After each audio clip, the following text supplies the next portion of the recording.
মুসলমানরে তোমরা যত অত্যাচার করো বাইরে কোনো লাভ নাই। জয় একদিন ও বই মুসলমান বাইরে সম্মান দেওয়ার মালিক হয়েছে একমাত্র আল্লাহ। তখন আঙ্গুর আসামও বিজেপি সরকারে মুসলমানকে অত অত্যাচার করতেছে আর কবার নাই ভাই। ওরম ঘাট কিন্তু একটা আমার বড় ভাই থাকতো এফাস করে দিস ভাই। আমরা ছিলাম বুড়া চাপুরি লাভ খবরের নেই হিনু বসন করে দিস ভাই। কই আঙ্গর দুইবার বসন করছে অত আঙ্গর বেয়াজ্জতি করতেছে একমাত্র আমরা কি মুসলমান জাতি হওয়ার কারণে। ভাই আমরা মুসলমান জাতি হওয়া কি অপরাধ?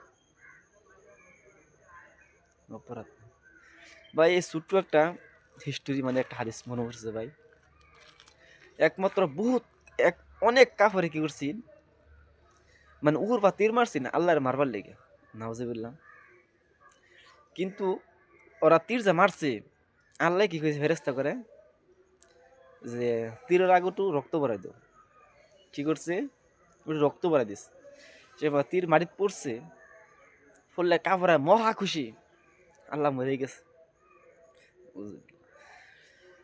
ওরা মানে আনন্দে আত্মহারা হয়ে গেছে। কিন্তু তীরের আগে যে রক্ত দিছিন এটা কিন্তু মাছের রক্ত দিছিন।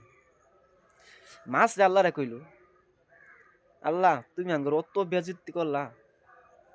আল্লাহ কইল র আমি তগরে অতটুক সম্মান দিমু ও তগর কল্পনার বাইরে। আমি তগর কোনোদিনই বেয়াজ্জতি করতাম না।